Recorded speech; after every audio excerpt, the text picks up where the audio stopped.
Assalamualaikum warahmatullahi wabarakatuh.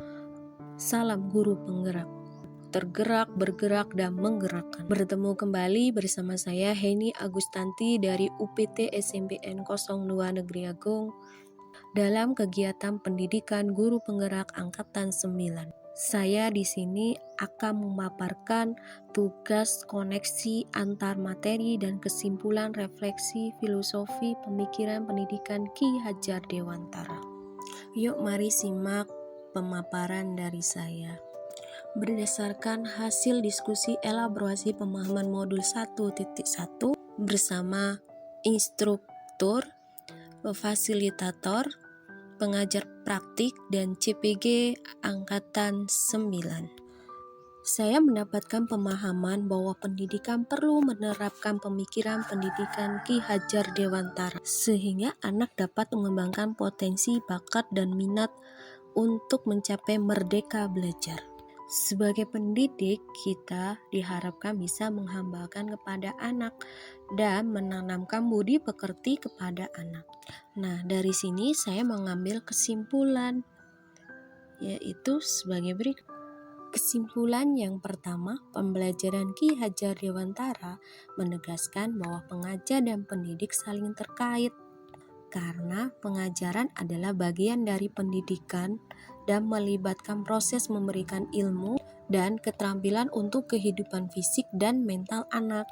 Sedangkan pendidikan adalah memberikan arahan atau proses menuntun pada kekuatan kodrat anak agar mereka mencapai keselamatan dan kebahagiaan setinggi-tingginya sebagai manusia dan anggota masyarakat. Ki Hajar Dewantara juga beranggap bahwa anak bukan kertas kosong yang bisa digambar sesuai keinginan orang dewasa, tetapi anak lahir dengan kekuatan kodrat yang masih samar-samar. Tujuan pendidikan adalah menuntun atau memfasilitasi atau membantu anak untuk menebalkan garis samar-samar agar dapat memperbaiki lakunya untuk menjadi manusia seutuhnya melalui kekuatan konteks sosiokultural.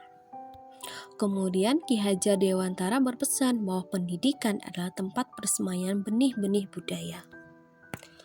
Ki Hajar Dewantara memberikan ilustrasi bahwa pendidik bagaikan Pak Tani menanam benih-benih padi, memadukan kebebasan anak, memperkuat kodrat lewat pengaruh sosio-kultural, mengajarkan tanggung jawab sosial dan bijak menghadapi perubahan. Ki Hajar Dewantara mendorong pembelajaran yang merangsang pemikiran kritis, menilai tradisi dengan kreativitas, dan memahami pentingnya adaptasi dalam bimbingan pendidikan. Selanjutnya, dalam melakukan pembaruan yang terpadu, hendaknya selalu diingatkan bahwa segala kepentingan anak didik, baik mengenai hidup dari pribadinya dan masyarakat, jangan sampai meninggalkan segala kepentingan yang berhubungan dengan kodrat keadaan baik pada alam dan zaman. Sementara itu, segala bentuk isi dan wirama, yakni cara mewujudkan bahwa hidup dan penghidupannya seperti demikian, hendaknya selalu disesuaikan dengan dasar-dasar dan asas-asas hidup kebangsaan yang bermula dan tidak bertentangan dengan sifat-sifat kemanusiaan. Kemudian, dalam pembelajaran Ki Hajar Dewantara perlu budi pekerti. Budi pekerti merupakan keselarasan hidup antara cipta rasa, karsa, dan karya. Keselarasan hidup anak dilatih melalui pemahaman kesadaran diri yang baik tentang kekuatan dirinya, kemudian dilatih mengolah diri agar mampu memiliki kesadaran sosial, bahwa ia tidak hidup sendiri dalam relasi sosial sehingga memiliki tanggung jawab dalam kemerdekaan diri sendiri dan orang lain. Dalam pembelajaran Ki Hajar Dewantara ada 3 metode pengajaran yang bisa dilakukan untuk melakukan pendidikan. Inilah metode pembelajaran yang diterapkan Ki Hajar Dewantara. Yang pertama, Montessori atau mementingkan pelajaran panca indera. Yang kedua, verbal, atau yang diutamakan adalah permainan anak-anak dan kegembiraan anak. Selanjutnya, taman siswa yang bisa dikatakan memakai kedua metode tersebut. Akan tetapi, pelajaran panca indera dan permainan anak itu tidak dipisahkan, yaitu dianggap satu. Setelah saya membuat kesimpulan tentang pemikiran pendidikan Ki Hajar Dewantara, di sini saya akan menjawab pertanyaan pematik. Yang pertama, apa yang Anda percaya tentang murid dan pembelajaran di kelas sebelum Anda mempelajari modul 1.1? Yang kedua, apa yang berubah dari pemikiran atau perilaku Anda setelah mempelajari modul ini? Yang ketiga, apa yang dapat segera Anda terapkan lebih baik agar kelas Anda mencerminkan pemikiran Ki Hajar Dewantara? Yuk, mari saya bahas. Sebelum mempelajari modul 1.1, saya beranggap bahwa murid belajar dari sumber guru dan pembelajaran berpusat pada guru. Murid hanya melatih soal dan mendengarkan penjelasan materi yang diberikan guru. Guru hanya menekan aspek kognitif untuk mencapai tujuan pembelajaran agar murid menguasai materi ajar dan mencapai KKM, yaitu kriteria ketuntasan minimal.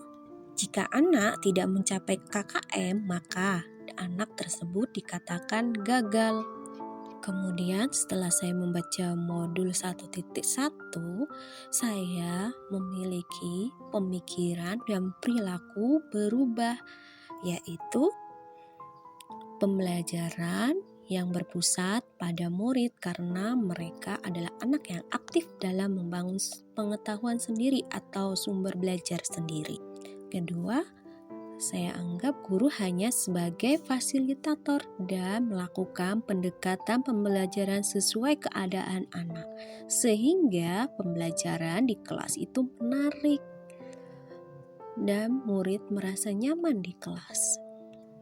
Tugas kita sebagai guru adalah menuntun dan memperbaiki lakunya atau bukan dasarnya.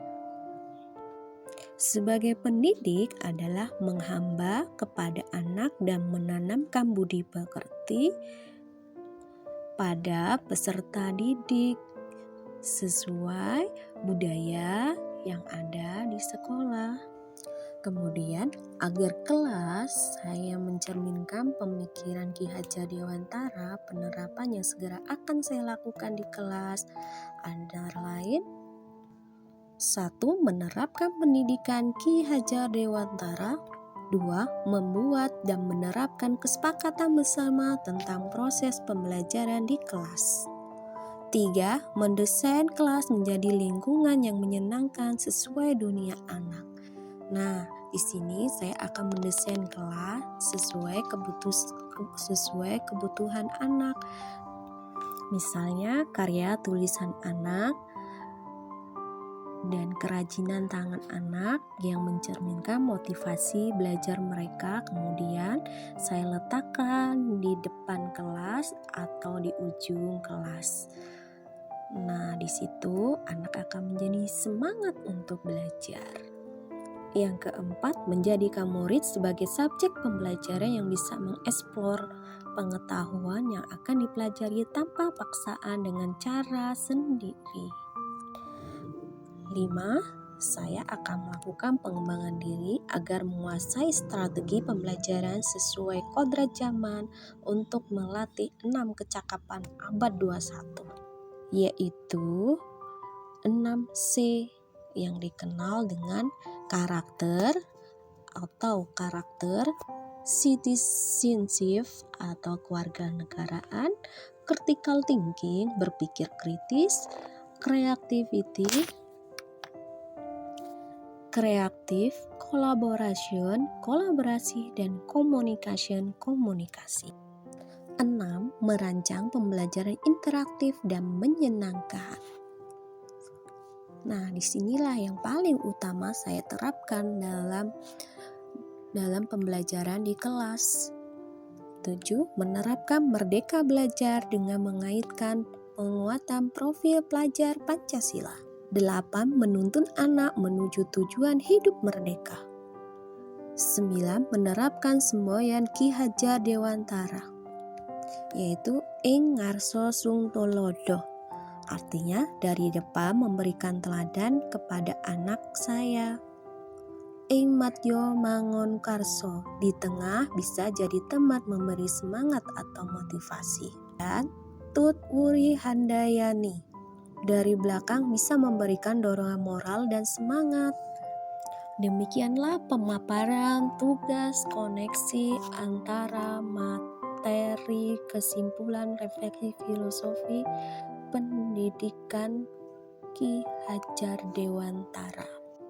Mohon maaf apabila ada kata-kata dan suara yang terganggu. Semoga materi yang saya sampaikan memberikan manfaat untuk para guru, bahwa pendidikan paling utama adalah berpusat kepada peserta didik dan guru hanya sebagai fasilitator, dan guru hanya bisa memberikan model-model pembelajaran yang menarik untuk murid. Saya akhiri. Wassalamualaikum warahmatullahi wabarakatuh. Sampai jumpa lagi.